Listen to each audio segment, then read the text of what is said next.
Welcome to The Point with Mick Rich. Today I just want to share with you the frustration that I see in New Mexicans and Americans across the country are facing as well. And it is that what we've heard is, it's your truth, it's my truth, it's a poetic truth. And then now we're finding is, if it's a truth and if it's not told, then is it true at all? This is making democracy in the United States challenging at best.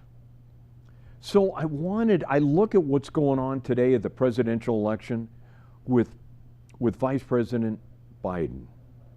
And Joe Biden, the Hunter Biden story is important for many reasons. It's a story about corruption in Washington.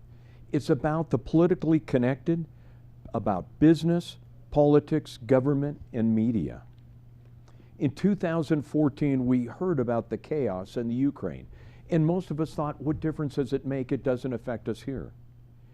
And then we start to read about it. And it's, well, Hunter Biden, the vice president's son, was invited to be on a board of an energy company. And we've got energy companies here in New Mexico. What difference does it make? And then we heard that the vice president was going to head up the Obama administration's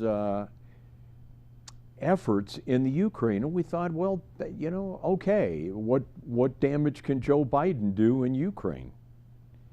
And then we read about, here it was, Joe Biden stood up against corruption, which we're all for. This is about in Ukraine, and made it clear that they either are going to get rid of that corrupt attorney general or they're not going to get financial aid. And I'm thinking, we all thought at the same time, well, it makes sense. But then we're starting to hear, and then it was in January of 18, and there's Joe Biden bragging how he stood down the prime minister of Ukraine and made it clear to him, you want the $1 billion in aid, you're going to get rid of that corrupt attorney general. Well, we're all looking and saying, well, okay, that's Ukraine, that's Joe Biden, it's an old guy just, boasting, trying to look relevant. And then all of a sudden, it's starting to, we're starting to hear is that corrupt attorney general was investigating a corrupt energy company. Then we're hearing, well, that Hunter Biden is on the board of that corrupt company. And then we're saying, well, yeah, but no, as we started to learn in the last 4 years, no pro quid pro, or however that went. And then we're saying, well, yeah, but there's no connection there. It's just one and the other, but that's not together. Then we find out that there's old Hunter Biden, and he forgets his laptop at the repair shop. But the repair shop didn't forget that laptop. Next thing you know, the repair shop has a copy of the hard drive. Rudy Giuliani has a copy of the hard drive. Now the New York Post has a copy of the hard drive. The FBI has a hard copy of the hard drive. And now we're starting to understand that there's a connection in meetings between Hunter Biden, this corrupt energy company, and lo and behold, there's a meeting with the vice president as he's overseeing Ukraine. And then all of a sudden we're starting to realize it. Then we're hearing that they're dividing up the spoils, 20% for you, 20 for you, 10 for you, and then Hunter's going to hold the 10 for Joe, his dad, the chairman of the board. I'm going, man, but do we get this? Are we getting the dots being connected? No, we're not. And here it is, we're getting down to the election, and we're starting to find out what the truth is. And it goes back to what I said at the beginning. Is it true if nobody speaks it? Well, that's what we have today. What we have is a corrupted system. It's corrupt all the way in Washington, and the media is complicit in it, and high tech as well. So what it comes down to, and And I've given a couple sworn testimonies, and what we talk about, when I gave a sworn testimony, it started with,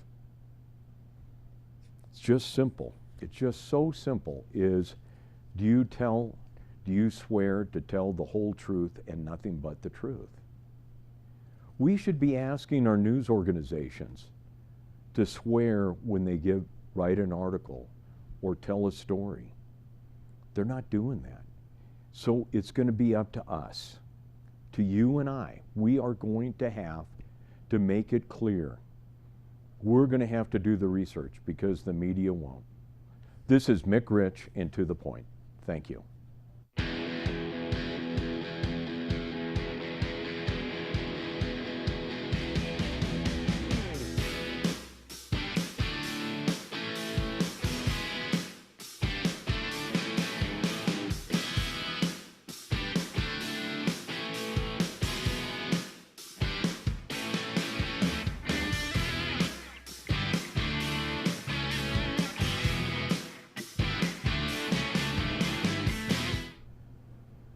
Welcome to The Point with Mick Rich. I've got my good buddy here, Harvey Yates. I just want to make it clear to our viewers, Harvey, you contributed to my campaign when I ran in 2018. I appreciated it. I want our viewers to know, because it's important that we know where I'm coming from, but where you're coming from. And we started just chatting, was you and I have had no problem just saying it the way it is. That's why I asked you to come on the program. Well, we sure try, Mitch. I know you do. So how did the oil and gas industry get started in New Mexico? Well, you know, Mitch, one of the more interesting parts of that story is what happened before the wells were drilled. In 1880, for instance, a geologist discovered in the San Juan Basin oil oozing out of some caves. That's a good sign. Yeah. That's a good sign. Yeah. And around New Mexico, in a variety of places, there were seeps. There's one in the mountains between Wagon Mount, up above Wagon Mount, in the Sangre de Cristos, there's one, for instance, which is very interesting. There's one outside of Gallup. There are a variety of ones. But before World War I, two fields were discovered in Texas, and they were gangbuster fields. They were the first fields in the Permian Basin. And geologists thought that the Permian Basin might extend over to New Mexico, or there might be other basins that were productive. So prior to World War I, a number of companies came over and started looking and drilling, and often the exploration activity was based on these seeps, the information that... I wondered about it because back then they didn't have the technology that they have today. They used what they called surface geology. They mapped the surface to find structures and so forth. Now, one of the indications of oil was in the Pecos River area. As the railroad went through, the promoters or developers of the railroad down there had water wells drilled for the purpose of the railroad. Right. And they got artesian wells. Okay. I won't go into what that means unless you want me to, but they got... Just so our viewers, an artesian well is you drill the well and the water just bubbles out of the ground. You don't have to pump it. It comes to the surface. So that was remarkable. Yeah. And they used that to bring people into the area. Well, what was it all water that came up? There was often a skim of oil on that water in the artesian wells. So explorers started looking in the Pecos River, the Pecos Valley, on the west side of the river. Now we're talking the Pecos. We're up here. We're thinking up here towards Santa Fe. But what we're talking about is down southern southeast New Mexico. Right. So they were drilling, and a number of attempts were made to find oil and isolate it from the water. Sometimes they did find quite a bit of oil, but they could never get the water shut off.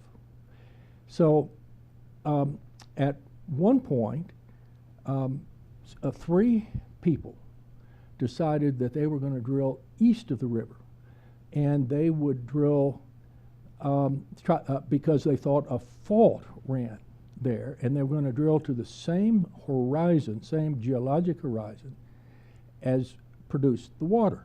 Right. And so they did find a fault. Yeah. And the significance of the fault is it would block the flow of water coming from the mountains. Right, okay. And they found a structure, and they drilled on the structure, and they drilled first down on the structure and got a dry hole with a little bit of oil. Then they moved up the structure, and they drilled a gas well. They decided to use the gas for their last attempt, which was their 3rd attempt. They were broke. They started selling part of the lease that they got from the state land office in order to survive.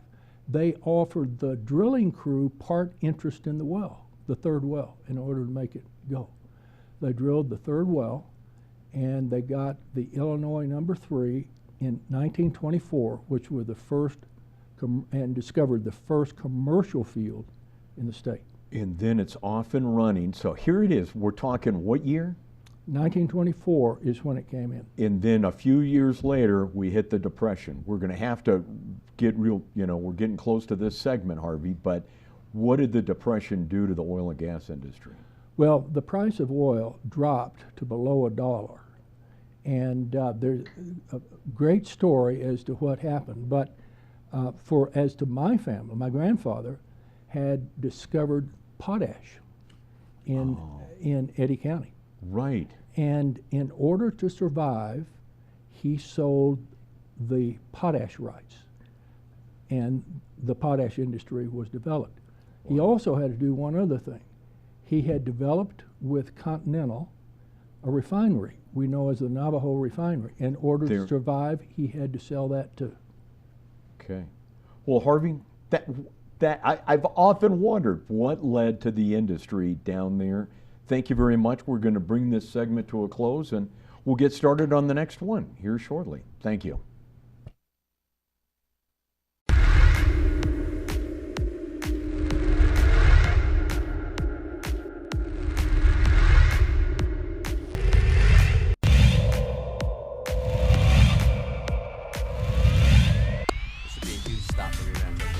Dorian over. Did he get in? Yeah, they got in. Touchdown, Dorian Lewis.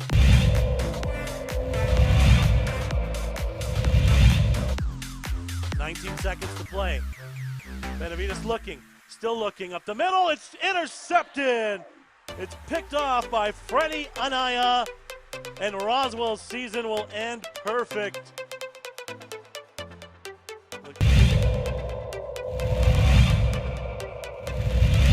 Second quarter, 2nd and 4 for Socorro at the whole 44-yard line. McDaniel trying, good block by Hicks. First down and more, 30, 25, 20. McDaniel might be gone. Touchdown. Wow. Touchdown for Michael McDaniel.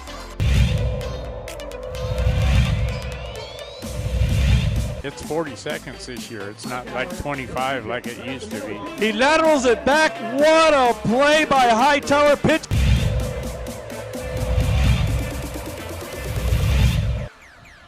Looked like somebody moved a little bit early. Hicks, the play fake double move. He's got his receiver wide open. Caught. One man to beat. Touchdown. Touchdown to number 17, Nathaniel.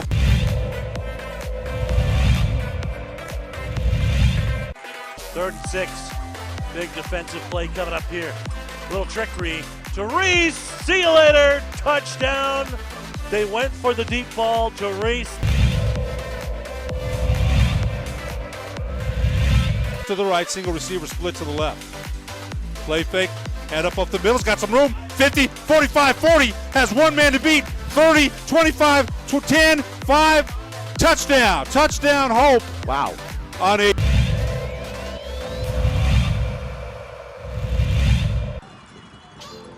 Option again, he'll keep it. Now he'll pitch it. Comes out to the 30, 25, 20, up the sideline. Still inbounds into the end zone. Let's see. Touchdown. Touchdown, Portell. The outside of running an out route. Davis in the play action, looking. He's going to go back to Lewis, and Lewis makes a cut, and Lewis still on his feet. Dorian Lewis is in for a touchdown.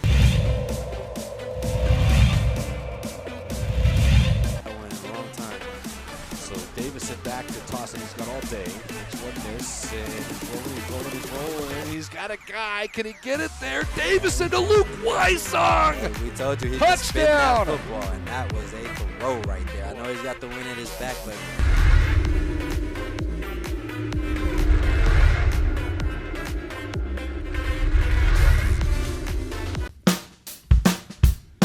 well, I'm going to the frontier, walking to the cashier, order up a root beer and a number one. Cover it with green stuff, one scoop is not enough. Find a booth is real tough, back by the Duke. Meet my family, meet my friends in the quirkiest restaurant I have ever been. All of Albuquerque's favorite spot, it's the Frontier Restaurant. The Frontier Restaurant is a proud supporter of ProView Sports Network. The New Mexico High School Coaches Association, established in 1941, is an organization of New Mexico's best and most professional interscholastic coaches. Coaches across work daily to help our student athletes excel in the classroom, on the field of play, and in our communities. Students that participate in interscholastic activities attain higher grades, higher graduation rates, and higher wages. Responsible for the North-South All-Star Games, statewide Coaches Award Program, and providing multiple professional development opportunities for New Mexico's coaches. Be a great coach by coaching beyond the game.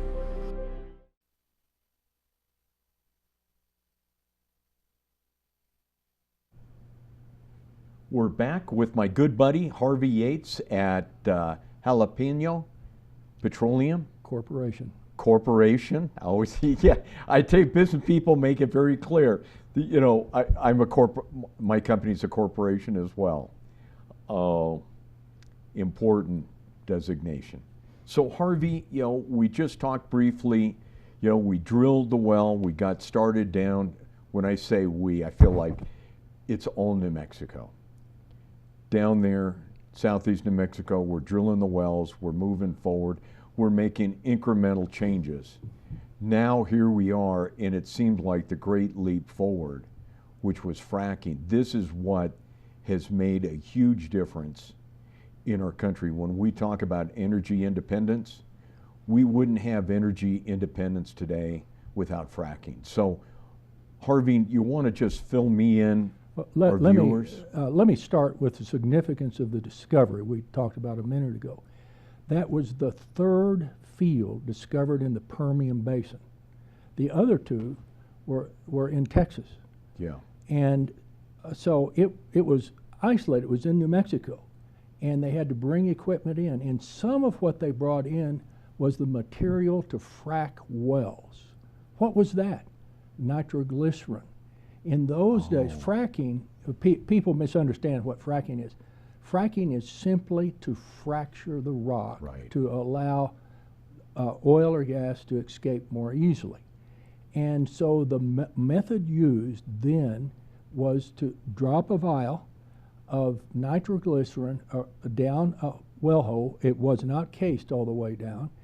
It would blow up at a certain temperature and fracture the rock.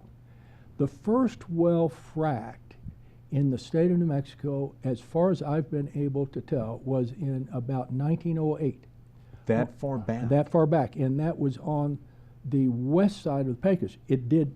They had some oil and they fracked it and they got an ocean of water then instead. But as to the new field we've talked about, which is called the Artesia field, they created then their own nitroglycerin plant in order to be able to have access to frack the wells. They drilled 40 some odd wells in this field. And before it was all over, it had produced 900 and some odd thousand barrels of oil. It was not as prolific as the fields in Texas, but it was a start. It got the industry started.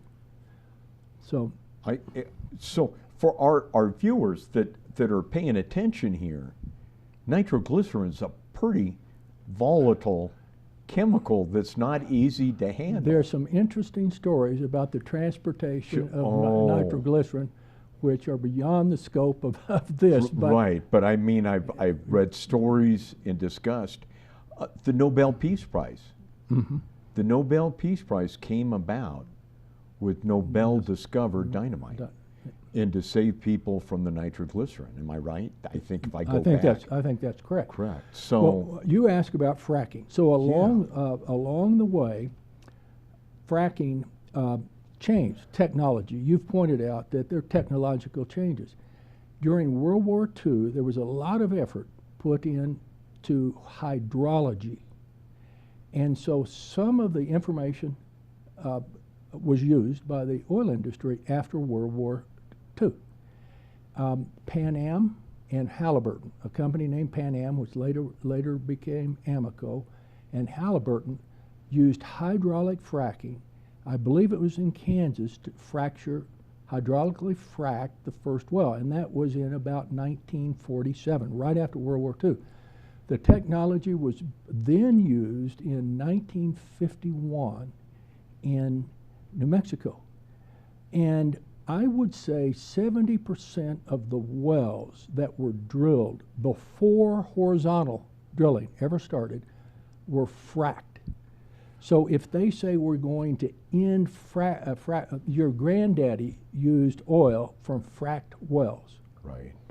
So if we go, the question I have for you is, we discussed at this level of technology of fracking using explosives, or at that level, how far below the water table were they when they fracked? Originally you talked about they're fracking and they got water, which means they got to be in the water table.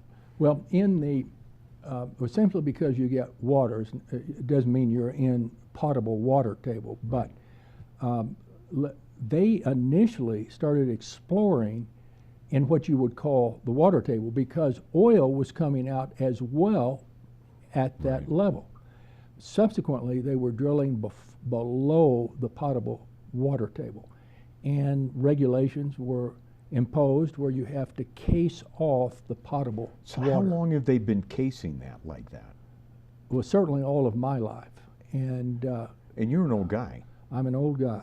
You're an old guy, so. I'm older than either of the presidential candidates. Oh my God.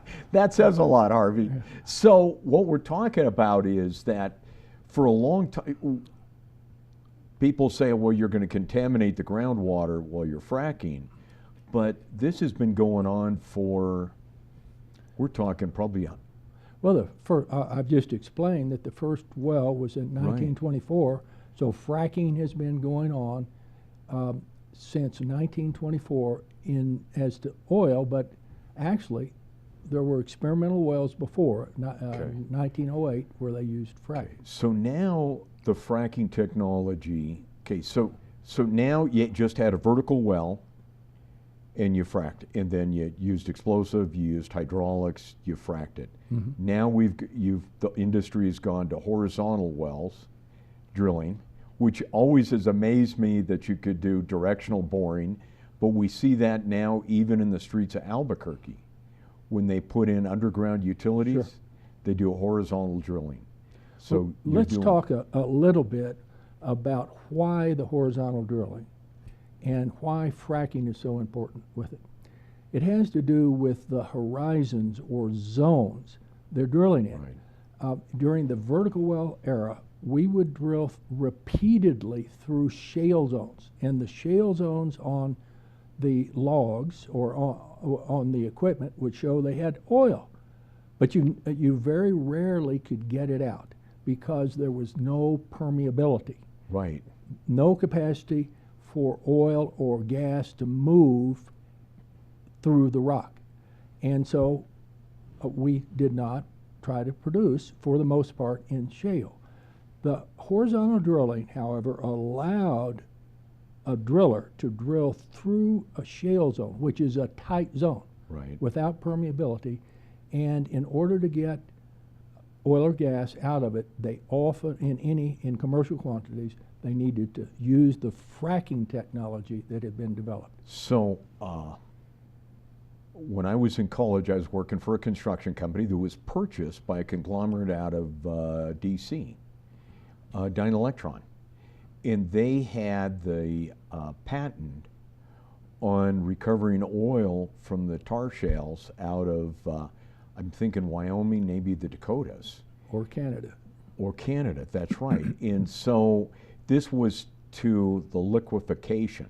So they would dig up the shale, run it through a process. And so what I'm hearing is, instead of, that ended up, the price of oil dropped. It only worked when the price of oil was way up. The price of oil dropped. That went out the window. But what we're talking about here is being able to recover the oil in the ground, not having to dig it up, which would create, so we're talking more environmentally friendly. Well, then digging it up. Oh, sure. Yeah. So, okay, so then the question I have is, what are the hazards for fracking that you see? Well, let's rephrase that. I went through, did my research, I looked it up, and it said, I can't remember what website it was that I went to, but it was, what's the hazards of fracking? Groundwater contamination, we've talked about that.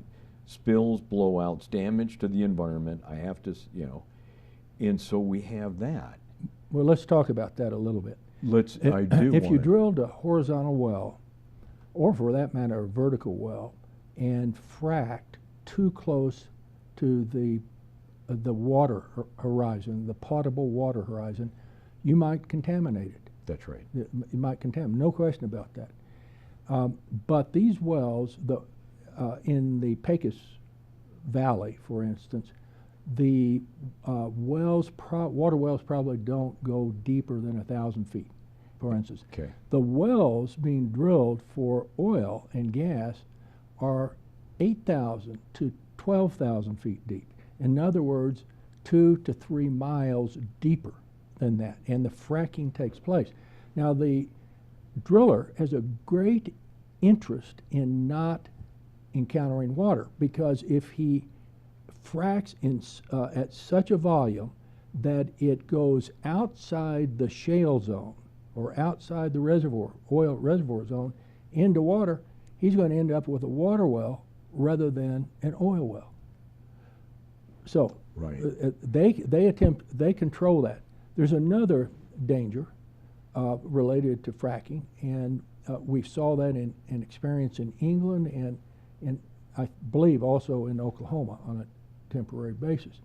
But they fracked into a fractured zone, into an area that was faulted, and faults are under the ground. There's one right under Albuquerque here, and they are latched together by pressure. Right. And if fluid gets in that fault, it will slip, creating an earthquake. And that's what happened.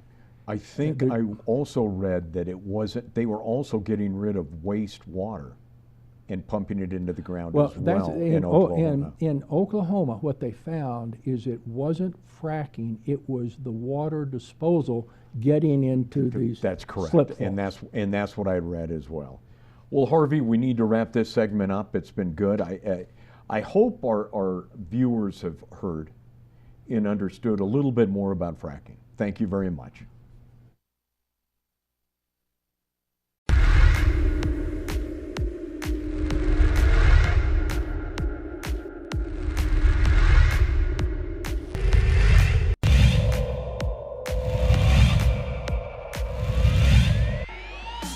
To shoot. They'll get one off, and it'll count high off the window. Oh my gosh. There's a long three. Boom. Bang.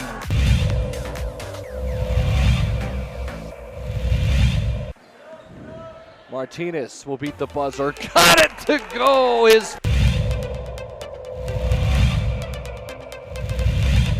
Fork drive and kick. Three's in the air. It's good.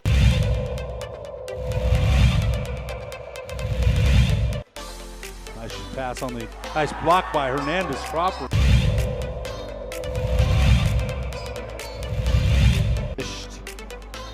And Brown in the transition. But why not, Steve? Is Corbalon's going to go and he puts it away. And Corbalon wants to put it down. But here comes Screechers. Brown, you can't leave him alone. Put it down.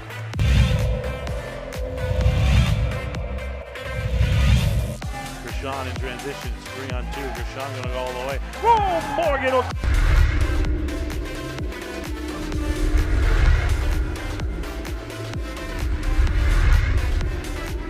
Don't sacrifice quality of flavor when you're in a hurry. Golden Pride offers ribs, fried chicken, green and red chili breakfast burritos, and Frontier Cinnabons. 4 great locations, or visit us online at goldenpride@abq.com. Golden Pride Barbecue Chicken and Ribs, proud supporter of ProView Sports Network. Well, I'm going to the frontier, walk up to the cashier, order up a root beer and a number 1. Cover it with green stuff, 1 scoop is not enough. Find a booth is real tough, back by the Duke. Meet my family, meet my friends in the quirkiest restaurant I have ever been. All of Albuquerque's favorite spot, it's the Frontier Restaurant. The Frontier Restaurant is a proud supporter of ProView Sports Network.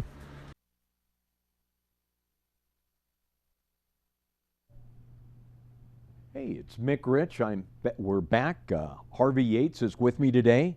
Harvey, I got some questions for you. One of them has to do with the Paris Accords. President Trump walked away from those, and at the same time... Let me go into that just a little bit. Okay.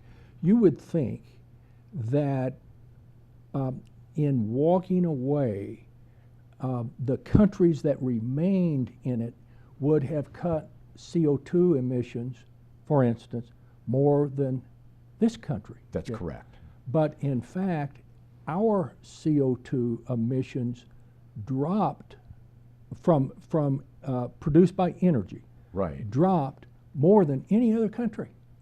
Now, why is that? What happened?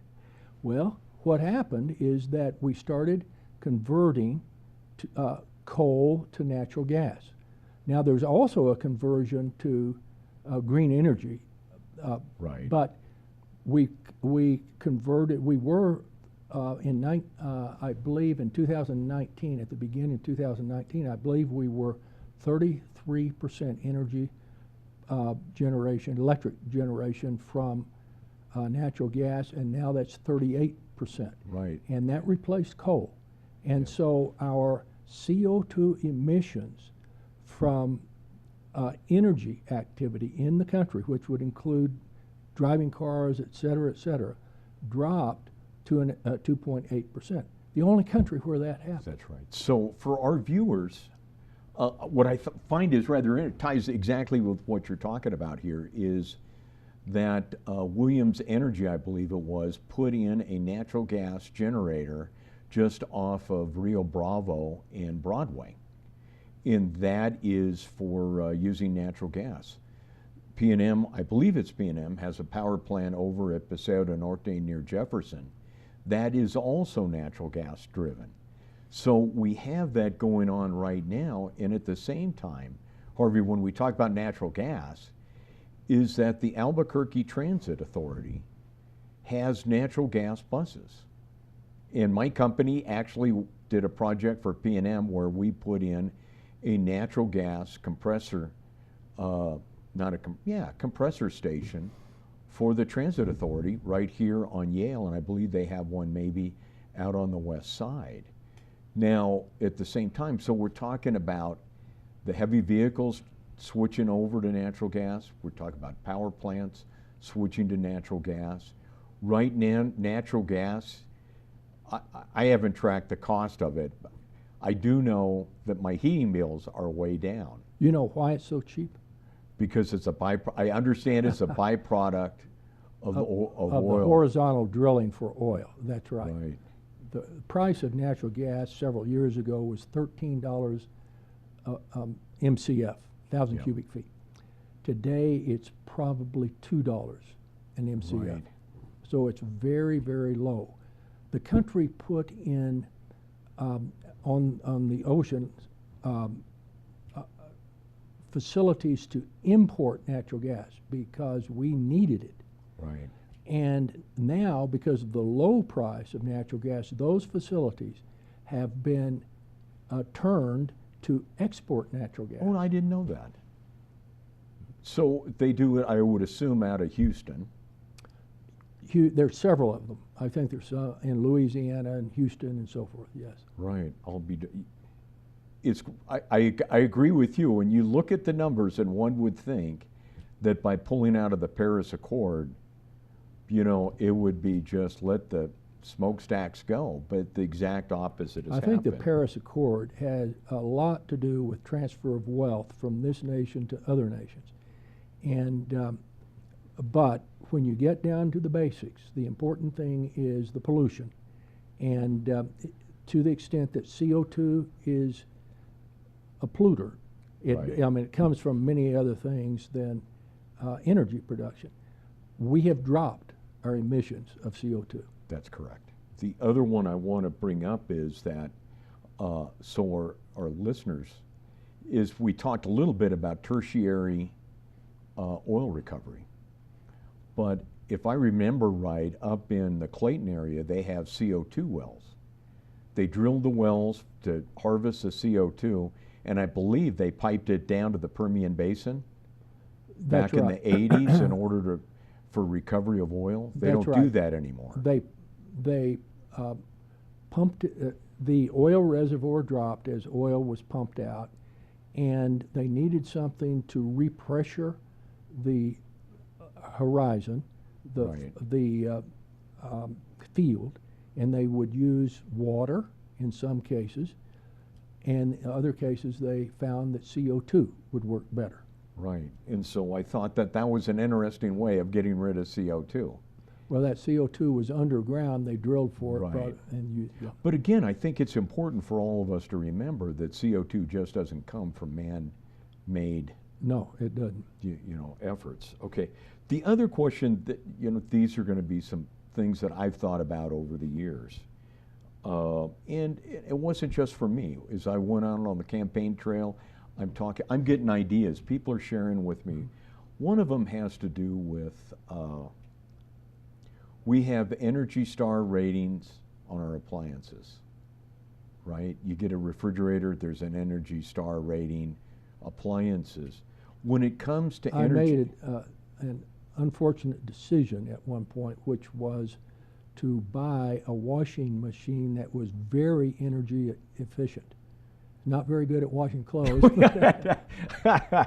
you know, yeah. And so the question that I have is, so the federal government is putting trillions of dollars into renewables, but right now they're not doing an analysis of does this energy source have a smaller carbon footprint than this one? Prime example would be wind turbines.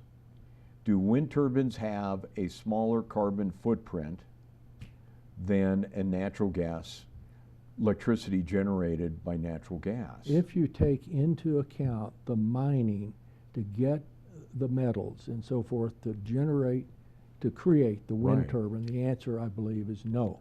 And I believe that, but we don't have a government analysis or a private analysis of that. Same thing goes true for the solar panels. Well, there's another thing too.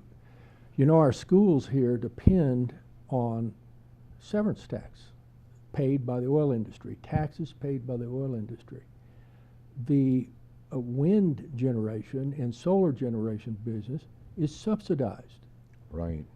Why don't we have a 6% severance tax on wind generated, solar generated energy to start replacing what is going to disappear if the oil industry disappears from New Mexico. I think that goes back to Michelle, our governor's policy, and saying we need to get separated from oil and gas. And this would be a great, so we're not dependent on oil and gas. This would be a great policy for our governor to follow through on what she's committed to and say, sure, we need to support our schools. Right. And so let's impose that severance tax, get them started, and start withdrawing the subsidies because government is subsidizing them, and impose a severance tax so they can start replacing the oil industry. I think that'd be a wonderful policy. And it follows through on the governor's commitment to the people in New Mexico. I think that, tell you what, I don't always agree with the governor's policies, but I tell you what, I do agree with her policy there of separating out, which means shifting the load. Mm-hmm. And I agree with that. See how that works. The other one I wanted to talk to you about, so it's this about the federal government does, return on investment when they build dams, highways, rate of return of investment. They need to be doing the same thing, a federal law of doing that for the carbon footprint. So we as taxpayers have an understanding, is this one project better than the other? The other one that I wanted to talk to you about that I'm a little confused about is, I've looked at it, we have electric cars. So we have electric generated, we're generating electricity, then we're putting it into batteries. Now remember, a battery isn't creating energy, it's only storing energy. So now we've got a carbon footprint around that battery. And the question that I have is, why aren't we using hydrogen fueled vehicles? Natural gas is a single, I looked it up, but hydrogen coming from natural gas, that is the single largest source of hydrogen. Yes. Why aren't we using hydrogen fueled cells? Why isn't NMOGA saying and leading the way for the country and saying, in the energy industry saying, natural gas, you just mentioned how cheap natural gas is.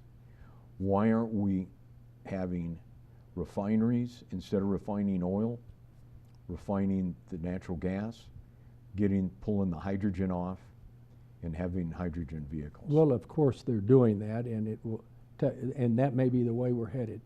Mick, I don't know, but if you give them an incentive to refine out the hydrogen, bring it to the market, they'll do it. You have to create the market for it, and there are also people out drilling for hydrogen. There are places where you can actually go drill for hydrogen. And so that may be the future. We'll see. I do believe that the future is with hydrogen. The batteries are a short-term fix. Well, we've been looking. Actually, in the 1980s, I invested in a company that was developing batteries. I thought they would for electricity, and that would be able to run buses and so on and so forth. Didn't work out. So far, it hasn't worked out. I keep hearing that someone is creating a battery that will be long-term. Haven't seen it yet. And tell you what, it's like fusion. We got to wrap this segment up, Harvey, but thank you very much.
no extra pass.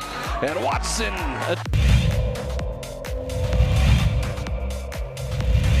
Out with it, Gallegos, and he's going to run all the way. Window, yes! Able to get out of it. How did he find Battle? It's to Cunningham, and it... I mean, Ramos' hand. And Ramos puts it up, beats the buzzer!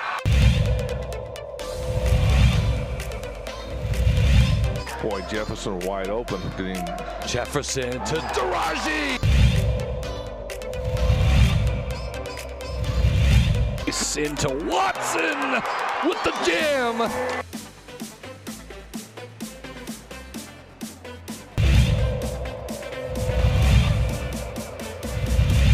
Far ball again. Another steal by Davina Lovato, and here comes Agbayosi.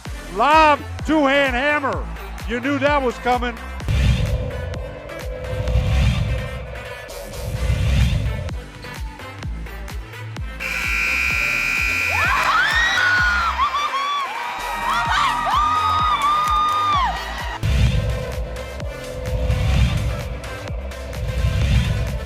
ProView Devils is all over the place. Heck about the lob, tag by Osi, the one-hand hammer. It up. And a drive from Parham.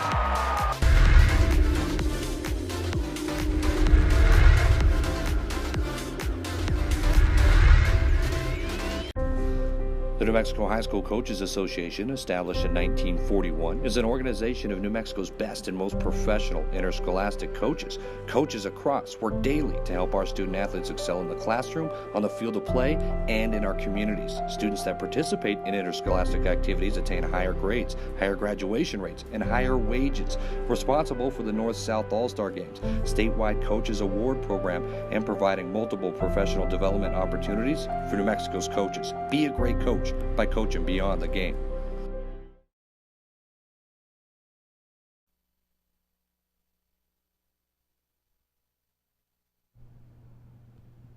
Welcome back to the Point with Mick Rich. I've got my good buddy here, Harvey Yates. Harvey, we talk about today energy. Not today, we don't anymore. Energy independence, because we are energy independent, but it always hasn't been that way. Harvey, you know, you're a little bit older than I am, not by much. Do you notice he's rubbing that in? So Harvey, but again, I remember waiting in line. This was in the 70s when I was going to college, waiting in line to get to fill my car. And I can remember it took a month to get a tank of gas for my car because my car wouldn't start in the mornings. It was cold. And they would run out of gas by 10 o'clock. So Harvey, you know, the federal government has been talking about energy independence for how long now? For a very long time. Let's look at the background a little bit. Yeah. Several things happened which created less and less production here. This country used to be, years ago, largest producer of oil, for instance. And that mantle shifted to Saudi Arabia, for instance, Right. but also natural gas. The federal government discouraged the exploration for natural gas. How'd they do that? They price regulated it. And there's an interesting story there. There was an effort to do something in the federal legislation related to oil and gas, and Dwight Eisenhower had learned that some guy in the oil business had attempted, he thought, to bribe a senator or legislator.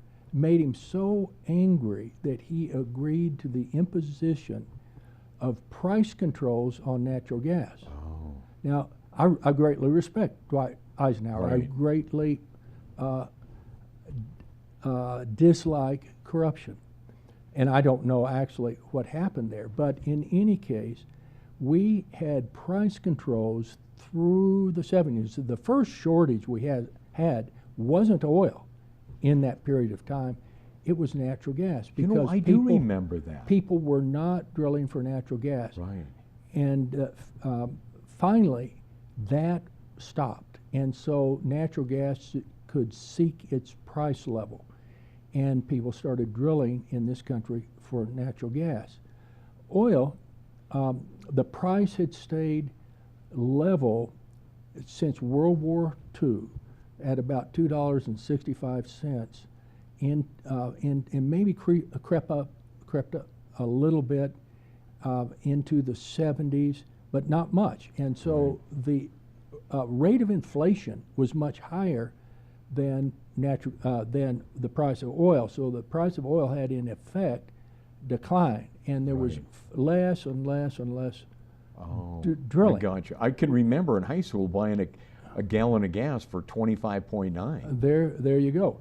Well, in Saudi Arabia and in other countries, they had, we and the Brits primarily, discovered massive amounts of oil, and that kept the price down.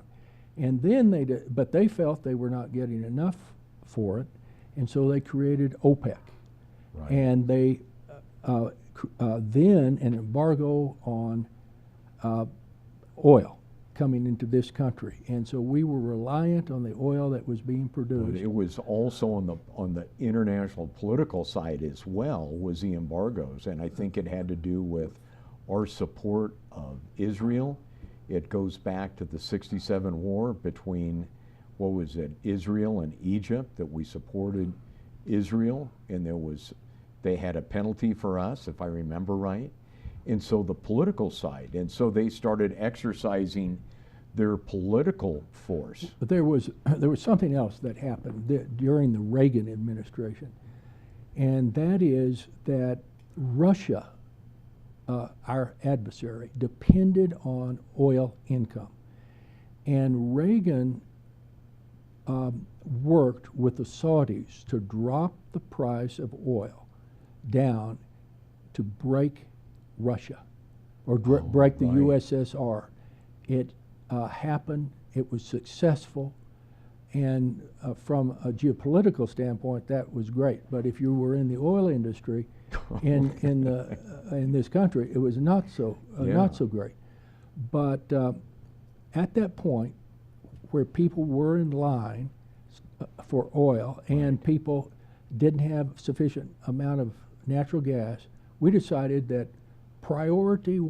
one of our best, most important priorities in this country was energy independence. Right. So we've worked a long time to get there, and this horizontal drilling, coupled with fracking, has brought us energy independence. Young people don't know how important. They haven't stood in these lines, or haven't been in a line of cars a mile long and so forth, waiting to fill their car up. But we now have energy independence because of the horizontal drilling. Well, also wanted to talk about this. I want to talk about where we're at today. The other one has to do with England, when they discovered the oil off the North Sea. Mm-hmm. They had experienced a huge economic boom. All of England, not just the North Sea, not just oil and gas.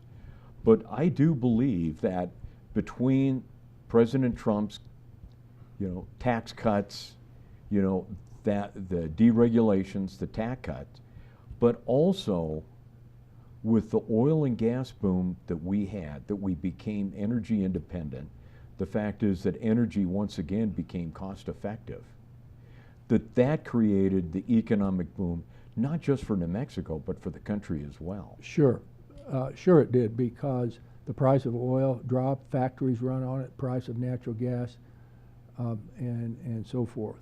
And we were not geopolitically beholden to other countries. We could more or less, if we wanted, tell the Mideast adios. And now we could, but several years ago we couldn't do that. So I wanted to also then circle around to where you just mentioned, was here it is, President Trump has moved our embassy to Jerusalem. Now, every president, I don't say every president, but I'm thinking from probably Reagan on, have all committed to move the embassy to Jerusalem. He did that. He followed through a commitment to that. Then all of a sudden you had, what, the United Emirates recognized Israel. All of a sudden you have a number of other countries recognizing Israel. All of a sudden we have less American troops in the Middle East than we've had for decades. And why? Because we are not beholden on the oil coming out of the Middle East. And it comes from your industry, Harvey. Is your industry has had a huge impact on our country and the world. We're seeing peace breaking out in the Middle East. Why? Because other countries, not only we're not beholden to Middle Eastern countries, but the world isn't. We've broken that lock on them.